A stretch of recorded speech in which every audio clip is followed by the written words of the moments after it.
दोस्तों,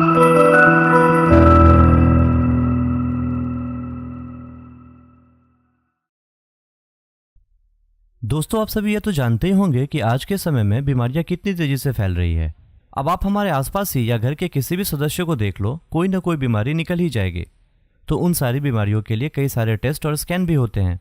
इन्हीं से संबंधित एक टेस्ट सीटी स्कैन और एमआरआई स्कैन भी होता है। इसमें कंप्यूटर के द्वारा मनुष्य के शरीर से जुड़े कुछ महत्वपूर्ण अंगों की जांच करके बीमारी का पता लगाया जाता है।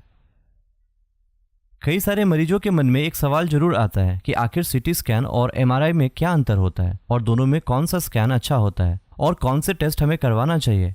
इतना ही नहीं, इन दोनों की मशीन भी काफ़ी समान होती है, इसीलिए लोगों के मन में कई और सारे प्रश्न आते हैं कि आखिर दोनों में क्या अंतर है। तो दोस्तों, चलिए आज के वीडियो में ये जानते हैं कि सीटी स्कैन और एमआरआई स्कैन क्या होता है और इनमें क्या अंतर होता है। सीटी स्कैन का पूरा नाम कंप्यूटेड टोमोग्राफी स्कैन होता है। सीटी स्कैन या कैट स्कैन एक विशेष प्रकार का टेस्ट होता है जो कि एक एक्सरे और एक कंप्यूटर के इस्तेमाल से किया जाता है। और इस टेस्ट में हमारे शरीर में कुछ विशेष अंगों का इमेज बनता है और इससे शरीर में बीमारी का आसानी से पता लगाया जाता है। सीटी स्कैन को कंप्यूटराइज्ड एक्सियल टोमोग्राफी के नाम से भी जाना जाता है।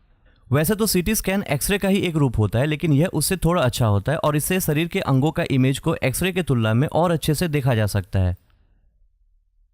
सीटी स्कैन में मरीज को काफ़ी आराम रहता है क्योंकि जो स्कैनिंग की जाती है वो काफ़ी जल्दी होती है और इमेज का रेजोल्यूशन भी हाई होता है।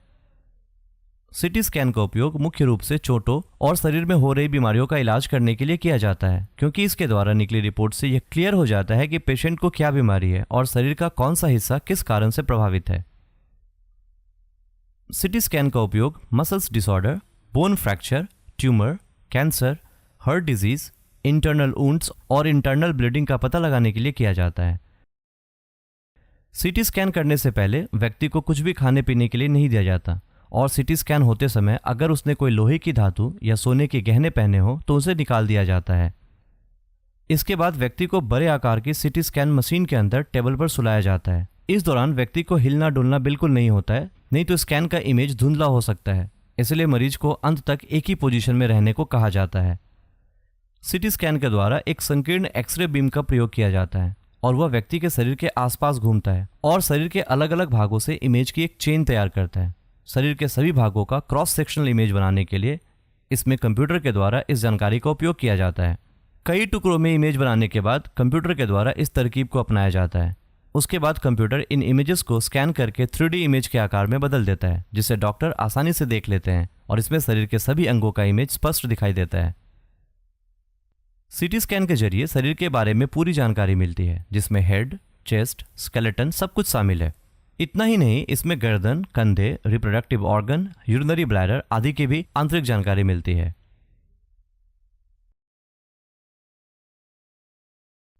एमआरआई का पूरा नाम मैग्नेटिक रेजोनेंस इमेजिंग है। एमआरआई स्कैन एक ऐसी टेक्निक है जिसमें मैग्नेटिक फील्ड और रेडियो वेव्स की सहायता से शरीर के अंगों एवं उसकी कोशिकाओं का क्लियर एवं डिटेल इमेज बनाया जाता है। ज्यादातर एमआरआई मशीनें बड़ी एवं ट्यूब के आकार की चुंबकीय मशीन होती है। जब किसी व्यक्ति को एमआरआई मशीन के अंदर लेटाया जाता है तो चुंबकीय क्षेत्र उस व्यक्ति के शरीर में अस्थायी रूप से हाइड्रोजन परमाणुओं का पुनर्निर्माण करता है। रेडियो वेव्स के कारण ये संगठित परमाणु एक बहुत ही कमजोर सिग्नल उत्पन्न करते हैं जो शरीर के विभिन्न अंगों का एक क्रॉस सेक्शनल इमेज बनाता है। इसके अलावा एमआरआई मशीन 3D इमेज भी बनाती है, जिसे विभिन्न एंगल से देखा जा सकता है। यह डिफरेंट बीमारियों के निदान के लिए सेफ और एक्यूरेट इमेजिंग में से एक है। चलिए अब ये जान लेते हैं कि एमआरआई स्कैन कैसे किया जाता है।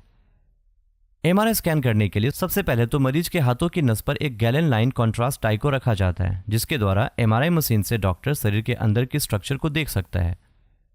इसके बाद मरीज को टेबल पर लिटाया जाता है और उसके पैरों पर एक बेल्ट लगा दिया जाता है, जिससे मरीज कोई हलचल ना कर पाए और आराम से लेटा रहे, ताकि एमआरआई इमेज साफ आए और टेक्नीशियन को जांच करने में भी कोई परेशानी ना हो। एमआरआई मशीन के अंदर एक इंप्रेसिव मैग्नेटिक स्पेस होता है, जिसके कारण पेशेंट थोड़ा डिस्ट्रेस और ऑकवर्ड सा महसूस करता है।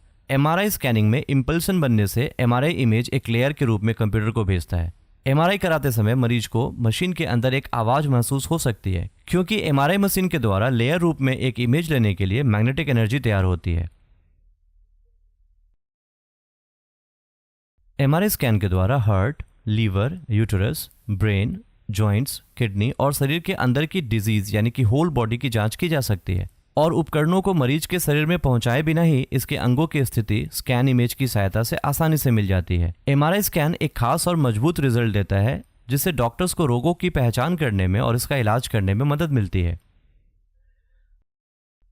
आइए अब ये जान लेते हैं कि सीटी स्कैन और एमआरआई स्कैन में बेसिकली क्या अंतर होता है। एमआरआई स्कैन में नॉर्मल और एबनॉर्मल टिश्यू के बीच का जो डिफरेंस है वो सीटी स्कैन से ज़्यादा साफ दिखाई देती है। एमआरआई स्कैन सीटी स्कैन की अपेक्षा ज़्यादा महंगा होता है। तीसरा यह कि सीटी स्कैन में रेडिएशंस के लिए एक्सरे बीम का उपयोग करते हैं, जबकि एमआरआई में मैग्नेटिक फील्ड और रेडियो फ्रीक्वेंसी पल्सेस का उपयोग करते हैं। चौथा डिफरेंस यह है कि एमआरआई द्वारा किए गए स्कैन से बहुत सारी जानकारी मिलती है, जैसे कि सॉफ्ट टिश्यू, बोन और अन्य इंटरनल स्ट्रक्चर के डिटेल इमेज, जो कि सीटी स्कैन नहीं दे पाता। एमआरआई स्कैन के तुलना में सीटी स्कैन कम पेनफुल होता है। एमआरआई स्कैन में काफ़ी स्ट्रांग मैग्नेट का प्रयोग होता है, इसलिए ये सुरक्षा के मुद्दे में दिक्कत कर सकता है और ये दिक्कत सीटी स्कैन में बिल्कुल भी नहीं होता। सीटी स्कैन रेडियो एक्सपोजर्स का खतरा पैदा कर सकता है, लेकिन इसमें कोई दर्द नहीं होता, जबकि एमआरआई अधिक पेनफुल होता है, लेकिन इसमें रेडियो एक्सपोजर्स का खतरा नहीं होता है। इसके अलावा एमआरआई किडनी और लीवर डिसऑर्डर वालों के लिए खतरनाक हो सकता है, जबकि सीटी स्कैन में ऐसा कुछ नहीं होता।